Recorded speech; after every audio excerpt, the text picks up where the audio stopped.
Peço que você abra a sua Bíblia no texto que provavelmente já está marcado aí.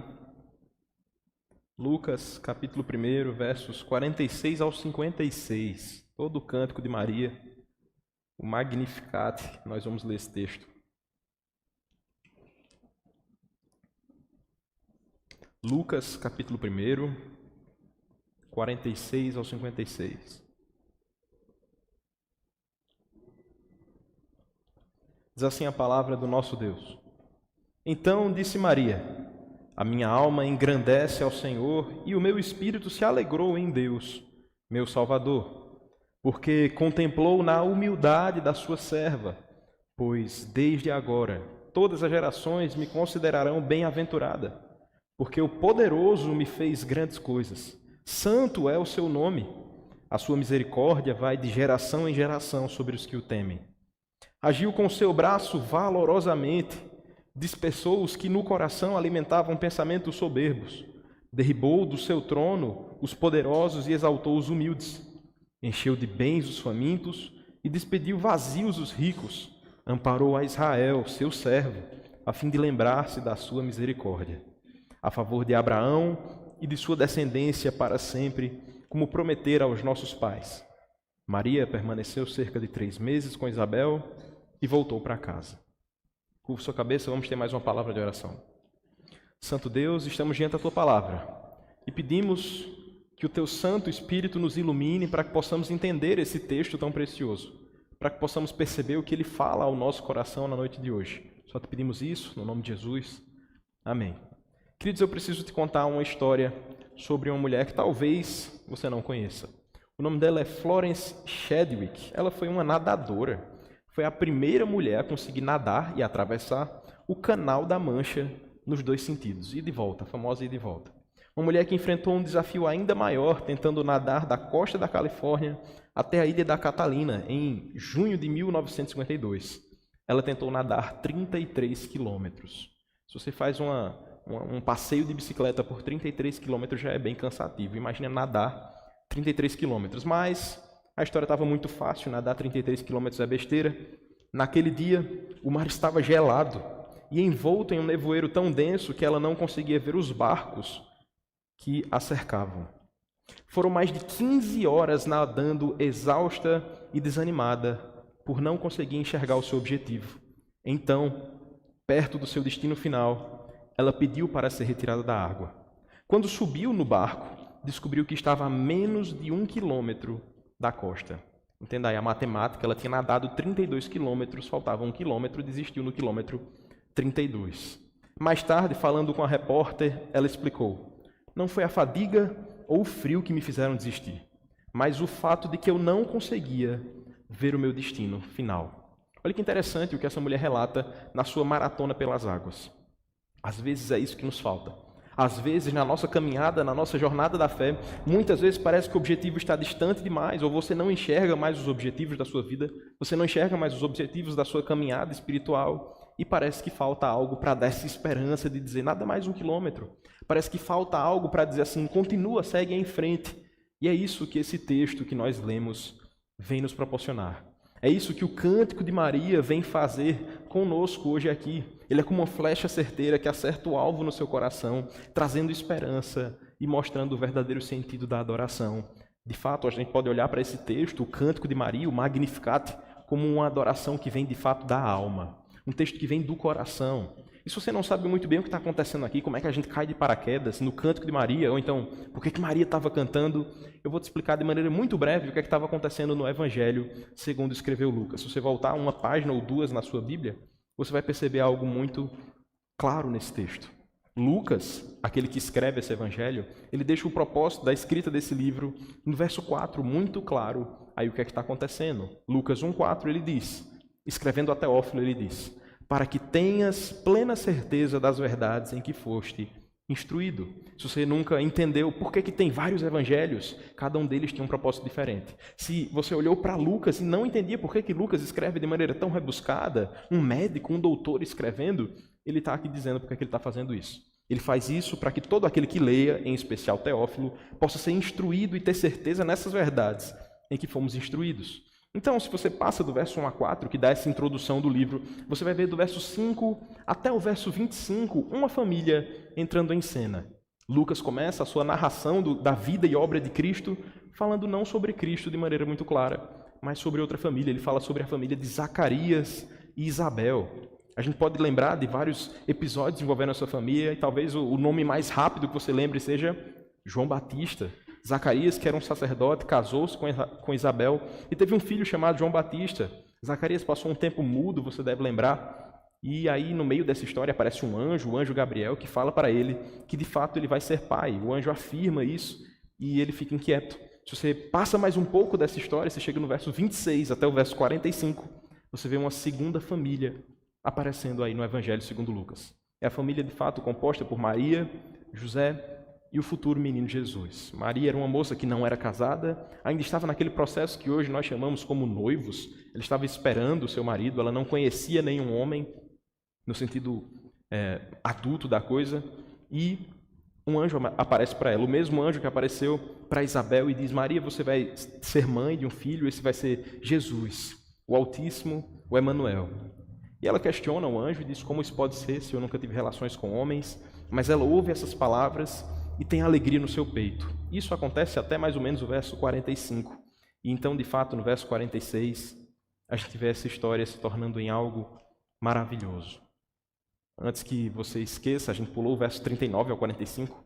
Maria faz uma pequena visita à sua prima Isabel, e nessa visita ela passa alguns meses lá. Isso não é muito comum na sua casa, talvez, uma visita que vem, passa uns meses com você lá, e aquela visita parece que faz um culto lá dentro.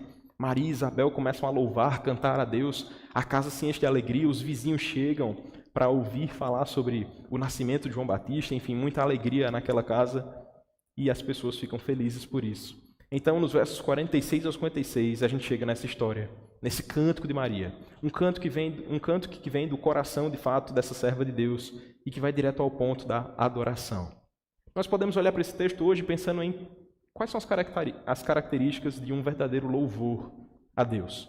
Se você olha para esse texto, a gente pode dividi-lo em 3 partes, talvez não tão simétricas, mas que vão nos dizer algo muito precioso. Primeiramente, dos versos 46 ao 49, a primeira característica de um verdadeiro louvor é o reconhecimento da grandeza de Deus. Olhe novamente para o texto. Ele diz assim: então disse Maria: a minha alma engrandece ao Senhor, e o meu espírito se alegrou em Deus, meu Salvador, porque contemplou na humildade da sua serva. Pois desde agora todas as gerações me considerarão bem-aventurada, porque o poderoso me fez grandes coisas, santo é o seu nome. O cântico de Maria aqui se encaixa muito bem com o cântico de Ana. Talvez você lembre desse cântico lá em 1 Samuel, capítulo 2. Eles são cânticos muito parecidos. Há quem diga que Maria de fato leu aquele cântico e fez o dela em cima dele. Talvez seja, talvez não. Ela era uma mulher devota a Deus, uma mulher que conhecia muito bem o seu Salvador. Inclusive, aqui cabe esse esclarecimento. Há outras igrejas que vão dizer que Maria era santa, incorruptível, imaculada e sem pecado algum. Se de fato ela fosse tudo isso, porque ela louvaria a Deus dizendo: meu Salvador. Quem precisa ser salvo tem pecados. Quem precisa ser salvo cometeu algo diante de Deus que nos faz precisar dessa salvação. E Maria faz isso no cântico o tempo inteiro. Ela já começa louvando a Deus por essa misericórdia que a alcançou. Ela diz que a sua alma tem alegria e engrandece ao Senhor. Esse é de fato o coração de um servo de Deus. A minha alma me engrandece? Não. A minha alma engrandece ao Senhor. A minha alma se curva diante de Deus e reconhece que Ele é grande. Esse é o primeiro ensino que esse texto nos traz aqui. Depois, no verso 47, ela diz: e o meu espírito se alegrou em Deus. É um coração sincero, explodindo de alegria na presença do Senhor. Embora outras igrejas vão dizer que Maria que é santa, Maria que é intercessora dos homens, ela reconhece que de fato ela precisa desse Salvador. Ela olha para Cristo, lembrando, ela olha para a sua barriga, aquela mulher grávida, olhando para o seu buchinho crescendo e diz: aqui está a minha salvação. Ela sabia que estava gerando aquele que seria o Salvador dos homens e o Salvador dela mesma. Aquela moça, essa jovem mulher, está celebrando a Deus por ver a misericórdia de Deus, que contempla, como diz o verso 48, contempla na humildade a sua serva. Aqui a palavra grega para humildade é de fato pobreza. Era alguém que não tinha nada a oferecer. Ela não podia chegar diante de Deus dizendo: olha Deus, eu mereço salvação por isso aqui, ó. Eu tenho algo para te dar. Pelo contrário, ela chega com as mãos vazias e dizendo: Deus olhou para mim, me viu vazia e me deu graça, me deu misericórdia. Por isso, desde agora e para sempre, as gerações me considerarão bem-aventurada. O que ela está dizendo é nesse sentido. Todas as nações vão ouvir falar sobre Maria e nós somos prova disso. Nós ouvimos falar sobre essa serva de Deus. O que ela diz aqui não é algo como um dia eu serei exaltada e adorada, como se faz em outros círculos. Mas o que ela está dizendo aqui de fato é que na sua humildade, na sua pobreza, na sua insignificância, Deus a fez bem-aventurada. Deus a deu essa contemplação. Por quê? Porque Ele é o poderoso, como diz o verso 49. O poderoso, com P maiúsculo, o grande Deus, me fez grandes coisas. Santo é o seu nome. Maria lembra do passado. Ela lembra daquilo que aconteceu nos seus antepassados, Abraão, Isaac, Jacó, Moisés, Davi. E ela olha para a sua vida e diz: tá, eu estou sendo contemplada pelo mesmo Deus. Aquele Deus que fez uma promessa a Abraão lá atrás, que abençoou Davi, fez uma promessa a Davi. Chegou em mim. Agora é a minha vez. O Deus poderoso que fez grandes coisas no passado, esse Deus grandioso, é o mesmo Deus que segue e serve ao seu povo com suas bênçãos, com sua maravilha e com sua graça. São essas as palavras de Maria, que certamente nos ensina algo sobre a adoração.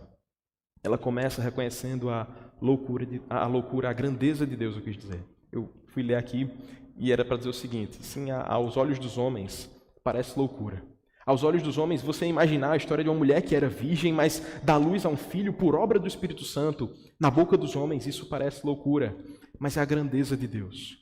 Aos olhos dos homens, isso parece algo completamente inacreditável, inaceitável. Imagine essa mulher na boca do povo, quantos julgamentos talvez ela não tenha sofrido, as palavras que tenham sido dirigidas a ela, mas ela não estava muito preocupada. Você não percebe aqui no texto ela se preocupando com a sua reputação e dizendo: o que pensarão sobre mim? O que vão dizer sobre mim nas próximas gerações? Não, ela está muito tranquila em saber. O meu Salvador, o Deus grandioso, é o Deus que vai dar conta de explicar tudo isso. A biologia vai teimar em explicar alguma coisa, mas ela está ocupada em louvar a Deus. O verdadeiro louvor, esse louvor que vem do coração de fato, que procede da alma, começa reconhecendo a grandeza de Deus. E aqui eu quero te fazer uma pergunta. Quantos anos você já tem de caminhada com Deus? Quanto tempo você tem de jornada no Evangelho? 1 ano, 5 anos, 10, 20, 30 anos talvez? Mas o que mudou de lá para cá? Como tem sido a sua vida com Deus de fato nesse tempo? Talvez você tenha se tornado cada vez mais fervoroso, aquecido pelas orações, os louvores ainda falam com você daquela mesma forma? Ou talvez não. Talvez seja tempo de olhar para um texto como esse e ver que precisamos voltar ao começo. Precisamos voltar a reconhecer as coisas que são basilares da nossa fé. Olhar como Maria e reconhecer: Deus é grande. E reconhecer a grandeza de Deus em cada simples detalhe da sua vida. Nós começamos um novo ano há pouco tempo e é tempo novamente de reconhecer: Deus me sustentou durante um ano inteiro.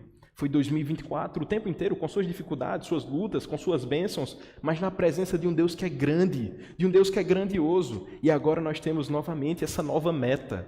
Mais um ano na presença de Deus. Mais um ano que eu preciso e você precisa aprender a amar mais a Deus. Você precisa aprender a ter um coração mais grato a Deus, que reconhece o tempo todo, seja o seu sucesso, seja o seu aparente fracasso, tudo isso é fruto da misericórdia de um Deus grandioso, um Deus que te cerca com alegres cantos, um Deus que te dá o poder de participar disso tudo, um Deus que te enche de metas que você corre atrás e sonhos que Ele mesmo coloca na sua vida. Esse é o nosso Deus.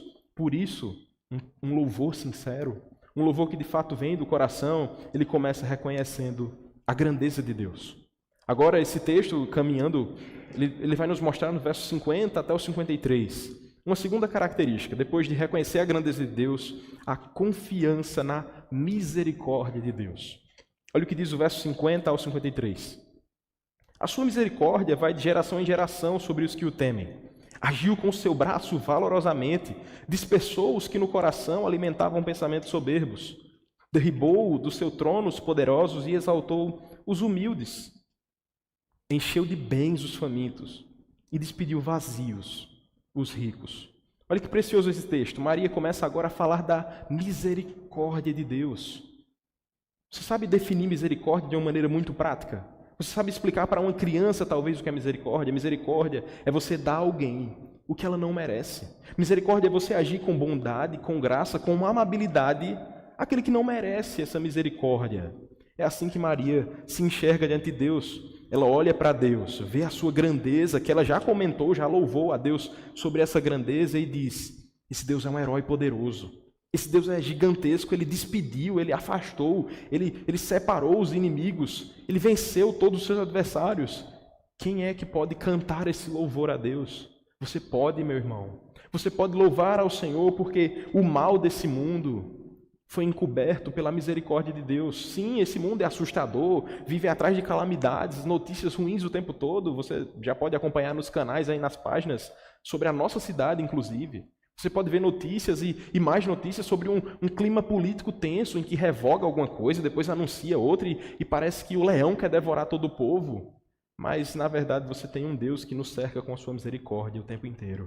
Você olha para um texto em que uma serva de Deus, que está provando de um milagre vivo do Senhor, está dizendo: a sua misericórdia vai de geração em geração sobre os que o temem. Você teme a Deus? Esse texto é sobre você, então. O texto diz que de geração em geração, não parou uma geração antes de você. Se você serve a Deus, você tem certeza, como diz o Salmo 23, a bondade e a misericórdia de Deus sempre me seguirão, todos os dias. É isso que Maria está nos dizendo aqui também. Ela é alvo dessa misericórdia, eu sou alvo dessa misericórdia. Todo aquele que teme a Deus, você também é alvo dessa misericórdia. E como essa misericórdia se manifesta? O verso 51 nos diz: o braço valoroso do Senhor, que dispersa aqueles que são soberbos no seu coração. Ela nos diz isso aqui. Aquele que apresenta soberba diante de Deus, que se arroga diante de Deus de alguma maneira e se é afastado dele. É o próprio Deus que combate aqueles que são soberbos. E no verso 52 ela diz: ele derruba do trono os poderosos. O que você pode pensar com isso aqui? A política desse mundo, as pressões, os poderes, as agendas desse mundo não se perpetuam diante da agenda de Deus, diante do trono do Senhor. O verdadeiro rei de toda a história, o Senhor que governa todas as coisas, o político mais poderoso. Esse é o nosso Deus. Os homens desse mundo que buscam poderes, que buscam autoridade, não passam de pequenos diante do nosso Deus grandioso. E é isso que Maria vai louvar a Deus aqui, dizendo também no verso 53. Ele enche, ele sacia aqueles que estão famintos, ele despede vazios aqueles que se consideram ricos. O que é que isso tudo tem a ver com Maria? Ela diz no começo: Deus contemplou na humildade a sua serva. E agora ela está dizendo no verso 53, aquele que se considera rico diante de Deus, esse volta de mãos vazias. Mas aquele que chega diante de Deus dizendo: Senhor, eu não tenho nada. Senhor, eu vim buscar do Senhor porque é o Senhor que tem para dar. Esse sim volta com bens. Esse sim volta saciado. E eu não estou falando de prosperidade aqui não, tá? Não estou dizendo que você vem sem carro e volta com carro, não. Não estou falando disso não. Senão eu também vou precisar de algo nesse sentido. Mas a gente está falando aqui sobre, de fato, você ser saciado da presença de Deus. Aquele que chega diante de Deus de joelhos, com lágrimas nos olhos, volta colhendo os seus molhos com alegria. Aquele que chega diante de Deus apresentando as suas causas, dizendo: o Senhor resolve, volta com a resposta, dizendo: Deus está cuidando de tudo. Essa é a certeza que Maria tem aqui, sabendo que Deus sacia os famintos e aparta da presença dele aqueles que se consideram ricos. Sim, na presença de Deus todas as coisas são refeitas. Por causa de Cristo, parece que o reino de Deus é meio invertido. Aqueles que são poderosos nesse mundo, no reino de Deus, não são tão poderosos assim. Aqueles que são ricos nesse mundo, no reino de Deus, se não tiverem Cristo, são os mais pobres. Aqueles que se consideram grandiosos, percebem que não são nada diante da grandeza do nosso Deus. Não adianta você ser um jovem politiqueiro, você está buscando contatos sociais, você vive de marketing, por aí vai, e você conquista todo o sucesso desse mundo. Isso não adianta nada, se não for na presença do nosso Deus. No reino de Cristo, não é o partido vermelho, nem o partido amarelo, nem o partido azul, nem o verde, não. Não são esses partidos que tomam conta das decisões. No reino de Cristo, é Ele quem governa. No reino do nosso Deus, o dinheiro não compra importância. No reino do nosso Deus, os ricos não prevalecem sobre os pobres, ou os pobres são minoria e aí conseguem manipular alguma coisa. Não, no reino de Deus não funciona assim. No reino de Deus, a misericórdia dele governa todas as coisas. Não há nada em nós, em nossas mãos, que chame a atenção de Deus. Sim, o nosso mundo está quebrado pelo pecado. O nosso mundo está defeituoso em vários aspectos, na política, na sociedade, nos costumes, na cultura. Em tudo isso vemos as manchas do pecado. Na mente das pessoas podemos ver rapidamente a sujeira que o pecado trouxe. Mas a resposta para tudo isso é o bebezinho que estava na barriga de Maria. E ela sabia disso. Aquele filho que ela estava gerando era de fato o Salvador. Aquele que ia sobrepor todas as coisas, aquele que ia resolver de vez o problema do homem e nos trazer de volta a esperança, colocar tudo de volta no seu devido local. Um verdadeiro louvor, uma verdadeira adoração ao Senhor, primeiramente reconhece a grandeza de Deus. Depois, ela se manifesta louvando e confiando em Deus por sua misericórdia. Por isso, não olhe para a Bíblia como se ela fosse um livrinho ultrapassado. Não olhe como se fosse uma coleção de histórias em que você pode recortar curiosidades e descobrir coisas novas. Não, não é assim que funciona. Olhe para a Bíblia como se fosse e como é a sua história. Olhe para a Bíblia e saiba que é do povo de Deus esse texto e que você é parte do povo de Deus. Assim, o Deus é o mesmo. Embora os tempos sejam outros, os costumes aparentemente sejam outros, mas o Deus é o mesmo. A aliança que Deus fez com seu povo de misericórdia e graça é a mesma. Nós ainda somos alvos dessa promessa de Deus. E nós precisamos lembrar disso todos os dias. Por fim, chegamos aos versos 54 ao 56. O último pedaço desse cântico de Maria. Depois que nós podemos louvar a Deus por sua grandeza, e reconhecer e confiar na misericórdia de Deus, agora esse texto vai falar sobre a fidelidade do Senhor. A esperança que nós devemos ter na fidelidade do Senhor. Olhe para o que diz o texto no verso 54. Amparou a Israel, seu servo, a fim de lembrar-se da sua misericórdia, a favor de Abraão e da sua descendência para sempre, como prometera aos nossos pais. Maria permaneceu cerca de 3 meses com Isabel e voltou para casa. Esse é o último pedaço dessa canção, do Cântico de Maria, que é muito conhecido, e ela encerra falando disso. Depois de falar sobre grandeza de Deus, sobre misericórdia de Deus, ela fala sobre essa fidelidade do Senhor, que dura para sempre, de um Deus que segue o seu povo e abençoa o seu povo para sempre. Eu sei que você sabe o texto de Lamentações de Jeremias, capítulo 3, verso 22 e 23. Talvez você saiba porque leu muito na sua Bíblia ou nos status de Cassandra todos os dias, você viu as misericórdias do Senhor são a causa de não sermos consumidos, porque as suas misericórdias não têm fim, renovam-se cada manhã. Grande é a sua fidelidade.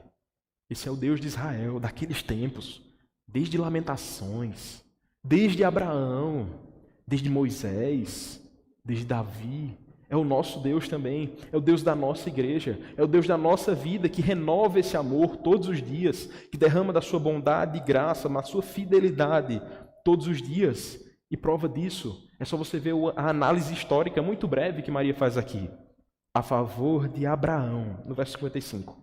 A favor de Abraão e da sua descendência para sempre, como prometera aos nossos pais. Você lembra qual foi a promessa?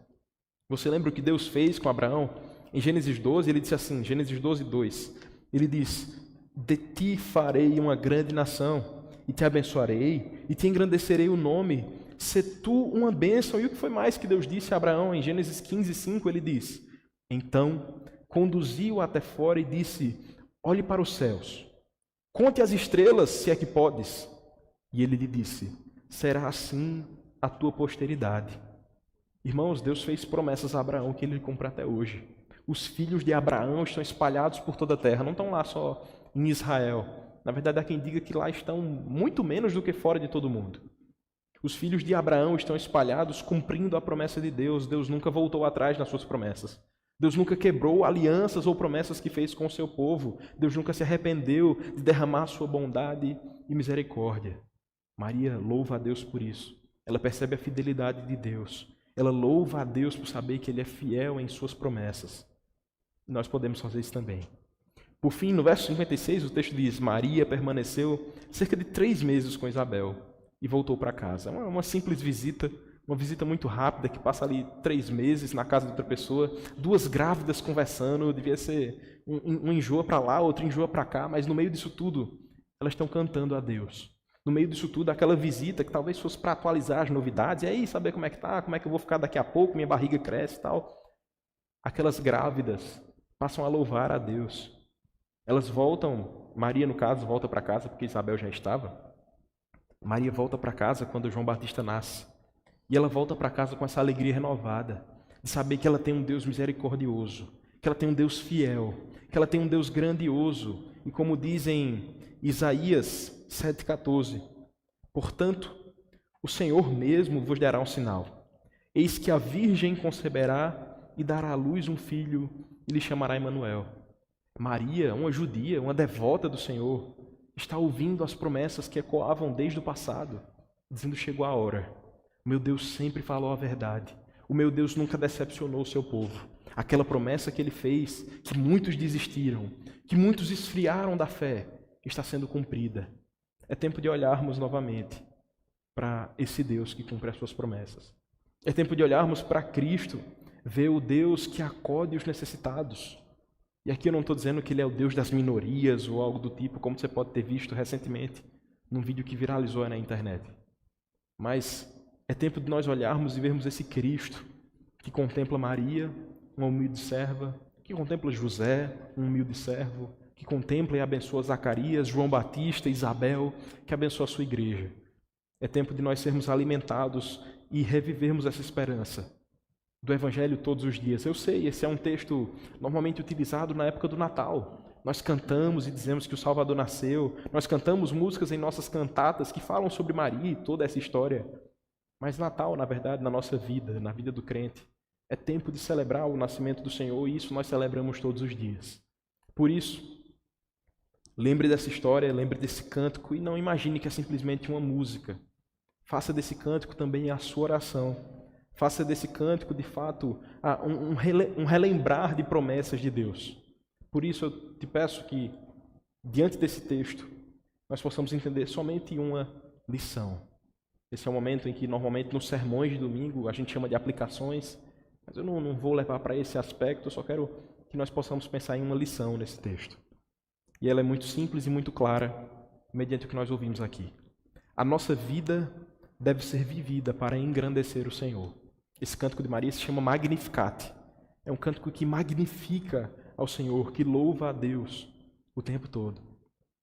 E eu sei que na sua correria das semanas, nas dúvidas, nas incertezas da vida, em todo o trânsito que você pega, nas decisões que tem que tomar, às vezes, Deus não é a primeira pessoa que a gente consulta. Às vezes, a palavra de Deus não é aquilo que primeiro nós vamos buscar. Mas olhando para esse cântico, é tempo de reconhecer que toda a nossa vida deve ser vivida para engrandecer ao Senhor. Sim, nos dias tranquilos, é fácil dizer obrigado, Senhor, por essas bênçãos que o Senhor deu. Mas também nos dias difíceis, nós temos que dizer isso. Meu irmão, eu quero muito te encorajar, mas eu também sou alvo dessa mensagem. Eu sou alvo daquilo que eu mesmo estou falando aqui. Todos nós precisamos relembrar tudo isso. No meio da correria, pare um tempo e corra para perto de Deus.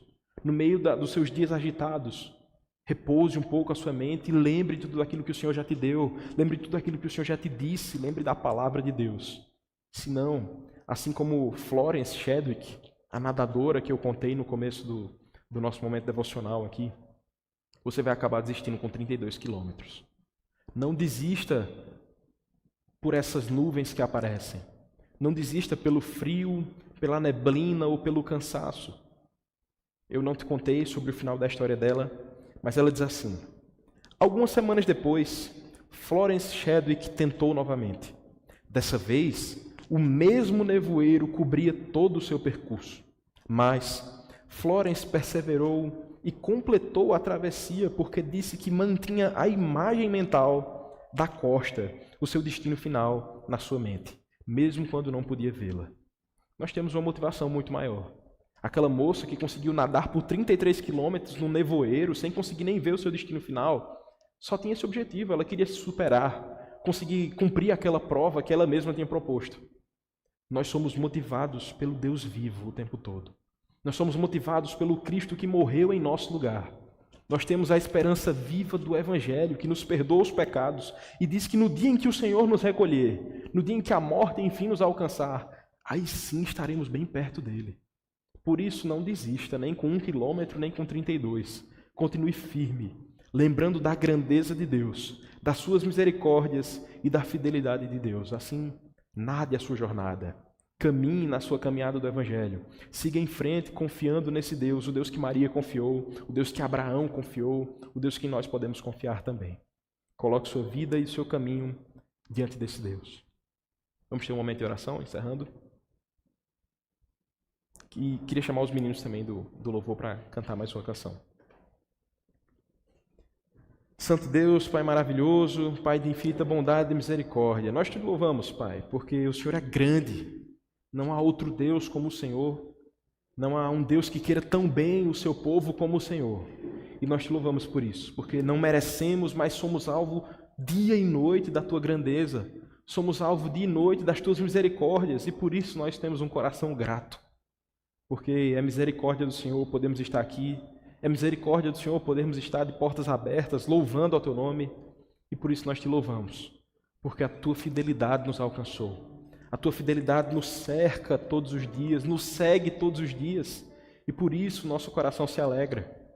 Mas, Pai, se no meio da caminhada, se no meio da correria da nossa vida, os braços cansam, as pernas cansam, os joelhos doem, a coluna cansa, Pai, nos anima com o Evangelho, nos anima com a esperança de Cristo, renova na nossa mente as tuas misericórdias e nos dá ânimo para seguir em frente, nos dá ânimo para seguir em oração, seguir apoiando uns aos outros enquanto irmãos.